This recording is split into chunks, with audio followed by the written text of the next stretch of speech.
Hi everyone, welcome back to my channel. I am officially 12 weeks out from my next meet, which is going to be in April. So that means we're back on program after a few weeks of doing just a little bridge block. And I am running the Brennan Teets 12 weeks DUP Submax, and this is my second time running it. I mentioned in the video I did on my meet recap that I had used several cycles of Candido going into the meet, and it obviously prepared me well. What I didn't tell you is that I basically failed my last round of the program. I pulled this out. You can see little things like this are littered all through this packet. Towards the end, I found myself not being able to hit the recommended number of reps, not recommended weight, and I would really let it ruin my day if I missed something. I was very, very married to the numbers. And the Candido program is a percentage-based program. That's what I've always gravitated towards. I never thought RPE was something that I could do because I didn't think I could trust myself. But what I realized is that a percentage-based program is based off your best. So usually you calculate the weight and everything for your percentage-based program off your 1RM, which is usually when you're at your best. Some programs are based off 90%, but regardless. So after all these years of doing only percentage-based programs, I decided to give RPE a shot after the meet and go in with an open mind. So if you don't know, RPE is rate of perceived exertion, and it is just a scale of how many reps you have left in the tank for any given set. So it's a scale of 6 to 10. 6 means you have about 4 reps left, and 10 would be a max. This program does use percentage for your back off sets, but the top sets of your main lifts and your variations are all based off RPE. Now, having done a full cycle of it, I definitely don't see myself going back. I do go into every workout with kind of a goal number of what I think I should be able to hit at that RPE, just based off all the years of training I have of different AMRAPs or set rep schemes that I've done in the past, but I don't let myself get super glued to those numbers. So I might stop lower in weight if things just aren't feeling good, or if I get up to my goal number and things are feeling awesome, I just keep going. The last time I ran this program, I actually had several weeks with both my squats and deadlifts that the weight either stayed the same or went down, but felt like a completely different RPE. So obviously it was just based on that day. And at the end, I felt like all 3 of my lifts were really progressing, especially my squats, which I had kind of always struggled with in the past. My goal after the 12 weeks was to test all 3 of my lifts. I was going to do a little mock meet in December, but then I found out about the Braun event, which was just deadlift and bench. So I kind of switched gears and only filmed for those. I only focused on those 2 lifts the last week or so of the program. So I didn't get to test my squats, but I did hit some pretty big rep PRs the last time I ran this program. So I'm very much looking forward to running this into my next meet with the taper week and seeing how everything goes. So this week was the first week back. I started on Sunday with squats, and I had a top set of 5 and an RPE of 6.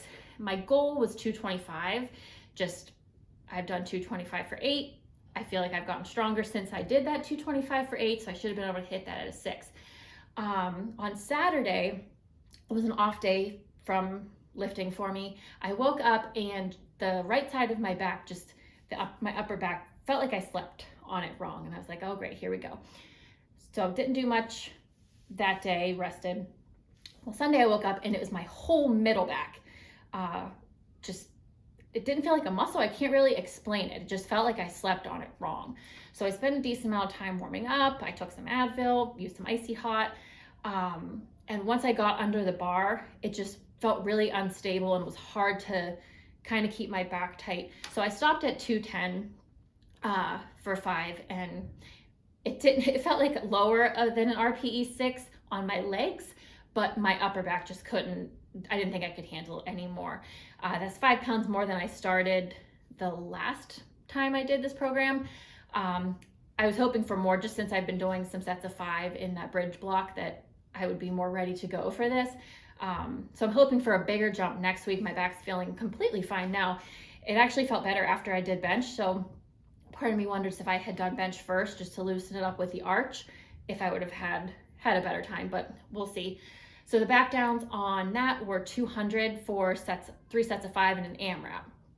I did the 3 sets of 5 and all of them felt terrible, just in my upper back. Legs felt fine, but I just didn't feel very stable. So I skipped the AMRAP. And I'm looking at that as a mental PR, because old me would have been hard-headed and just done it anyway and could have hurt myself, which would have put me out possibly for the rest of the 12 weeks.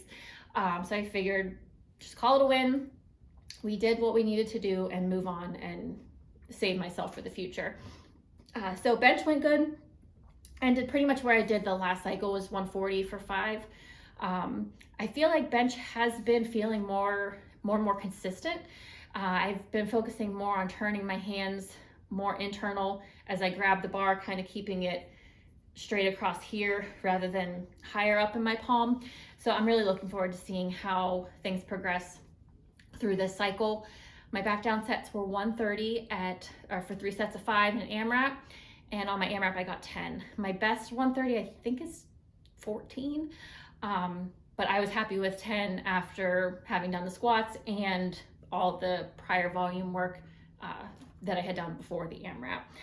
My body weight for that day was 133. So 130 is just a little under body weight. So being able to rep body weight for 10, I think is pretty cool. Deadlifts went surprisingly well. I really didn't know what to expect for the deadlifts. The last time I ran the cycle, I did my 2 heavy days, which are the first 2 days, on Saturday and Sunday. That gave me more time. I could sleep in a little bit. I do like to train first thing in the morning, but I just really didn't want to have my heavy deadlift day be at 4 a.m. Well, this coming 12 weeks runs through my kids' wrestling season, and all of their matches are on Saturday mornings, and they're usually pretty far away, and we have to be there by 8.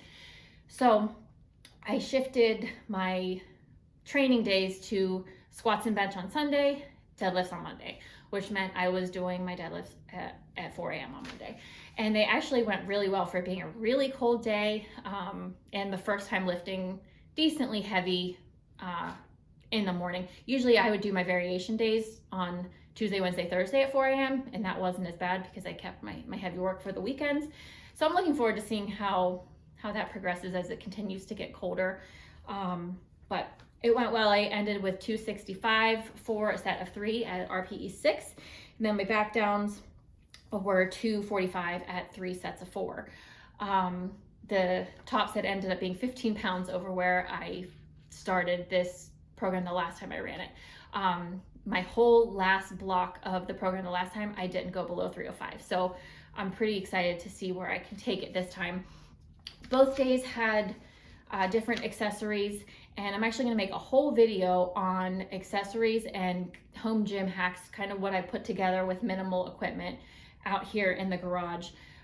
So each week I will update you on my main lift, but then also I'm going to focus on some of the variations. I do high bar pause and Larson press, as well as pause beltless deadlifts.